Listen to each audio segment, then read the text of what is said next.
Bonjour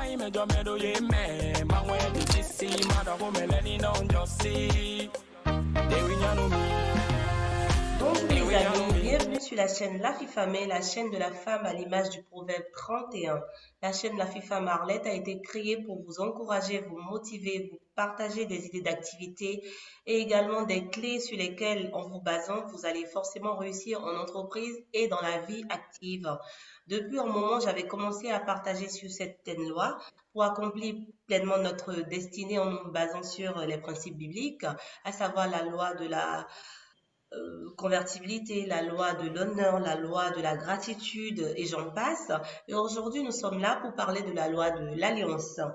Comme je suis une très très bonne lectrice, récemment je suis tombée sur le livre intitulé Alliance cachée avec Yahweh, d'un éminent écrivain, Monsieur Bouakana Josué, qui est également un homme à l'image de la femme du proverbe 31, justement, ce qui m'a motivé à l'inviter sur cette chaîne aujourd'hui, parce que c'est un homme multipotentiel. Il est non seulement écrivain, il est apôtre, homme de Dieu, il est entrepreneur, et à son actif, il a plusieurs sources de revenus, justement. Si tu viens de découvrir la chaîne, n'hésite pas à t'abonner, à liker, à partager la vidéo pour bénir d'autres personnes.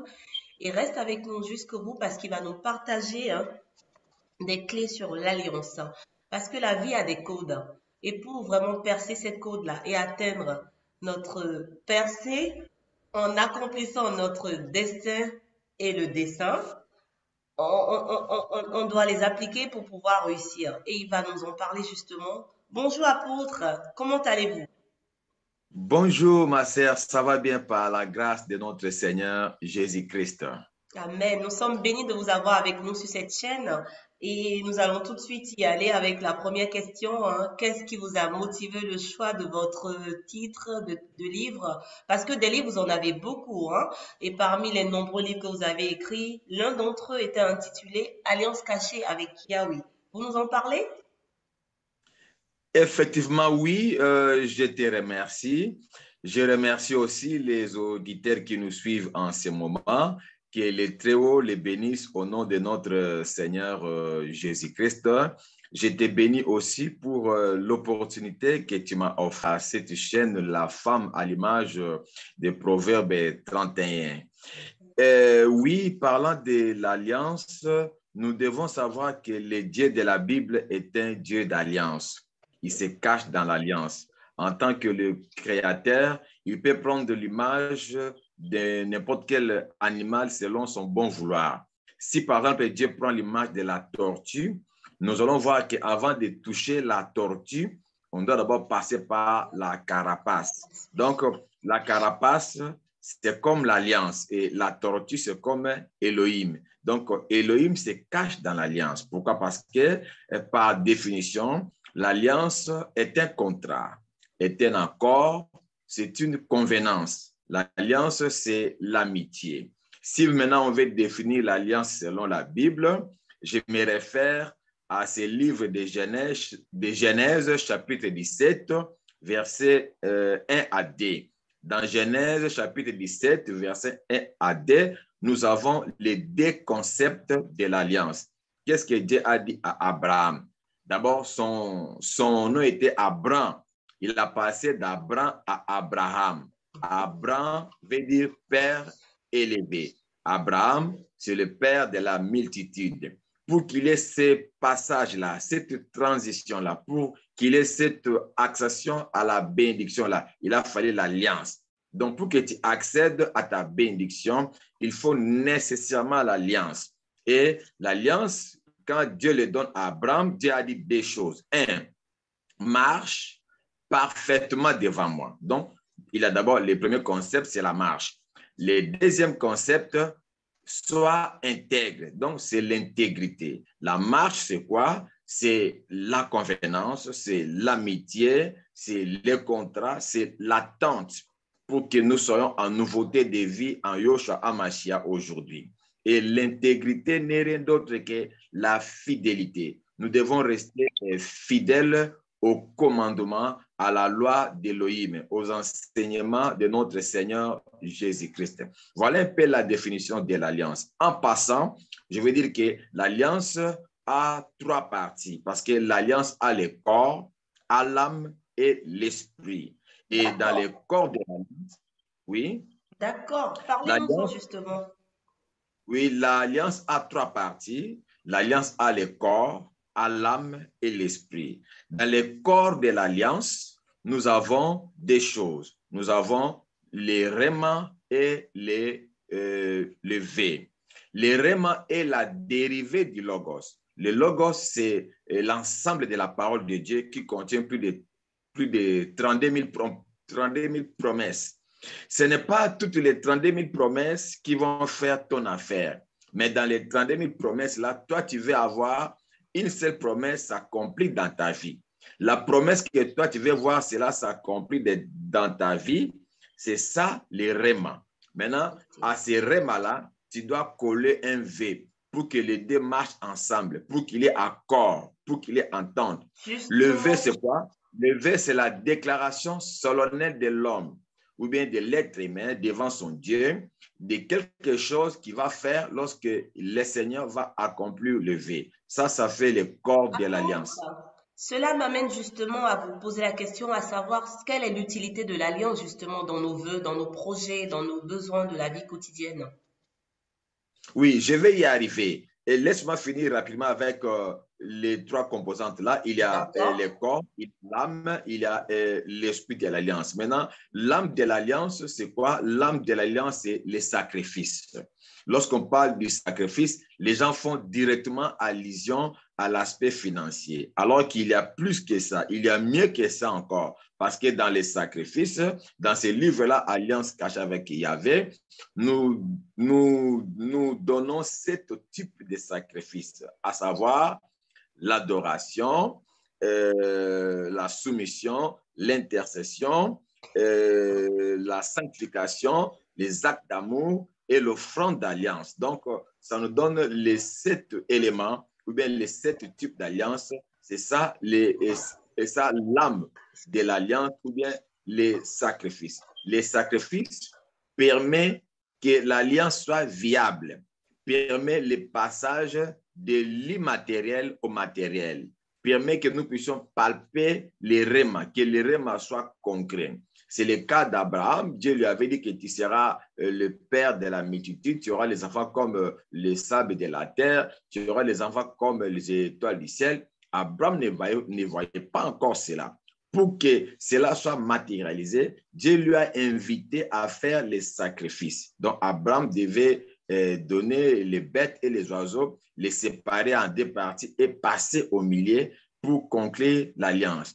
Et enfin, on a l'esprit de l'alliance ou bien les résultats escomptés qui en Éden se manifestaient comme l'arbre de vie, qui est Jésus-Christ aujourd'hui.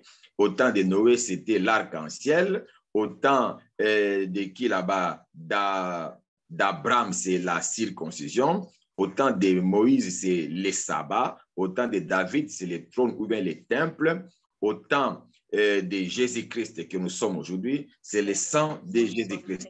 Donc, voilà un peu en quelques lignes ce que je veux parler sur l'alliance cachée. Maintenant, en ce qui concerne Son l'utilité de utilité. l'alliance cachée, Mhm. l'utilité de l'alliance cachée, c'est quoi? Dans cette utilité, nous voyons que le Seigneur est notre associé. Son utilité est d'associer le Seigneur dans tout ce que nous faisons. Pourquoi? Parce que le Seigneur est d'abord l'initiateur. Donc, c'est lui-même qui initie l'alliance. Par exemple, je prends ton cas, tu as une chaîne YouTube aujourd'hui que nous appelons la femme du proverbe 31. Celle Et dont le cas est différent. Celle dont le cas est différent, c'est mon slogan. Mon cas est différent. oui, dans le cas de la vision que tu nous présentes avec la chaîne YouTube, l'inspiration ne vient pas de toi. L'inspiration vient du Seigneur. Amen. L'inspiration vient d'Élohim. Maintenant, l'utilité, c'est quoi? L'utilité de l'alliance fera que le Seigneur soit associé afin que tu arrives à l'accomplissement de ta destinée, afin que tu arrives à accomplir la vision. Parce que lorsqu'on parle de la destinée, on se réfère aussi au destin. Ce sont des mots synonymes, mais qui ne sont pas des synonymes parfaits. quand on parle du dessein, c'est la décision que le Seigneur arrête avant que tu ne sois né. C'est-à-dire une décision préétablie. C'est le cas de Jérémie. Dieu lui a dit, je te connaissais, je t'ai établi prophète des nations avant que tu ne sois né.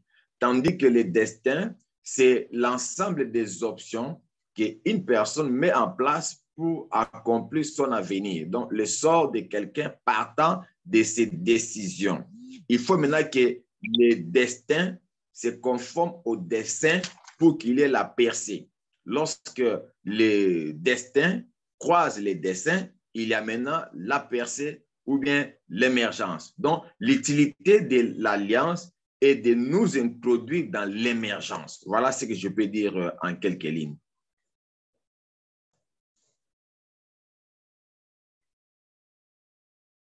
Allô?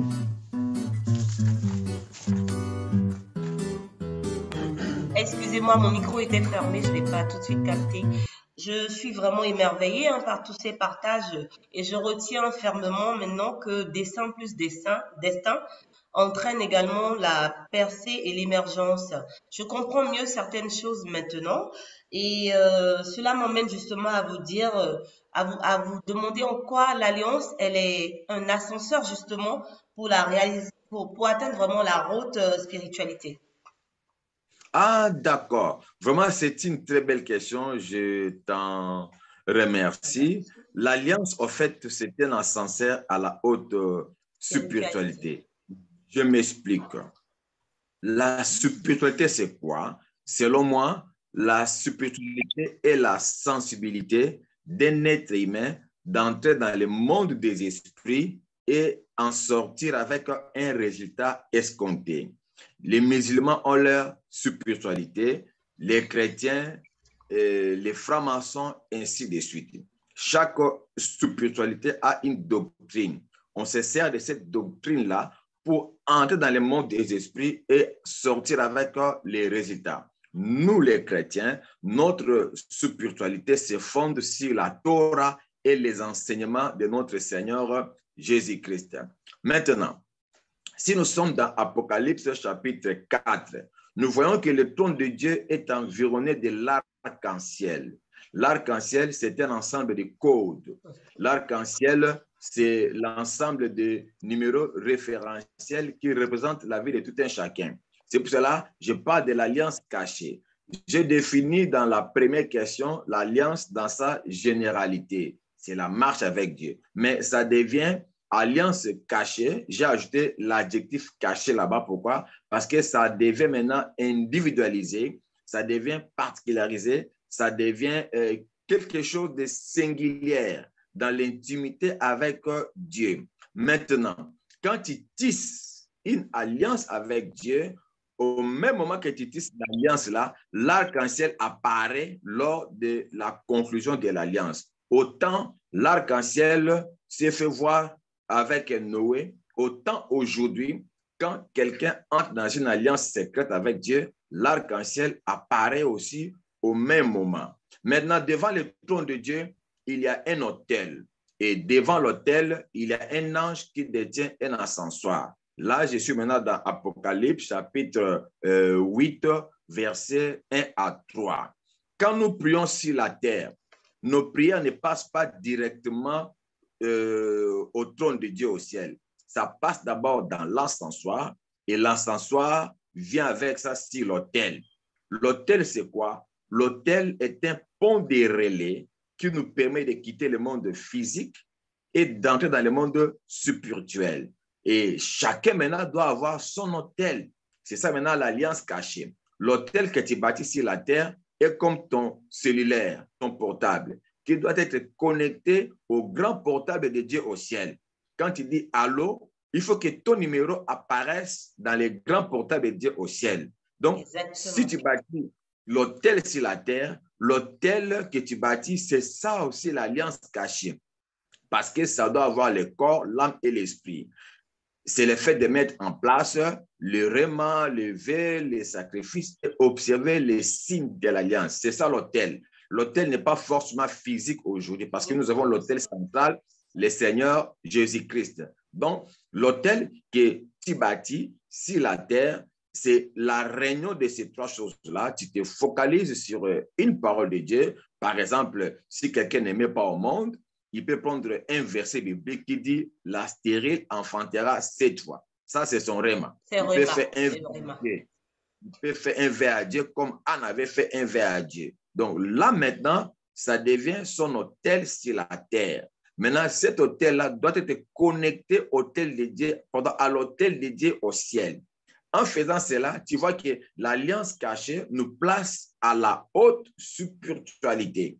On n'a pas une doctrine, on quitte l'idolâtrie, on quitte la routine. Ça devient une relation personnelle entre les chrétiens et son créateur, moyennant les sacrifices. Maintenant, l'ascensoir aussi est là. Il faut savoir que dans l'ancienne alliance, tout montait sous forme de la fumée. Quand on fait sacrifice, les sacrifices-là étaient transformés en fumée. Aujourd'hui, la fumée, c'est la prière. Tout ce qu'on fait comme prière là, ça monte sous forme de la fumée. Il faut que ta fumée soit capable d'accéder à l'ascensoir que l'ange détient.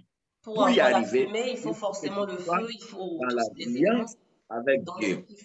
Donc, la fumée là, un jour je viendrai ici pour expliquer, ça peut être visible ou bien invisible. Dans quel contexte c'est visible et dans quel contexte c'est invisible. Donc, c'est vraiment une grande matière que nous allons partager avec vous. Amen. Voilà, donc je vais nous serons ravis de vous accueillir à nouveau. Justement, nous ne pourrons même pas en une seule émission aborder tous les thèmes de l'Alliance.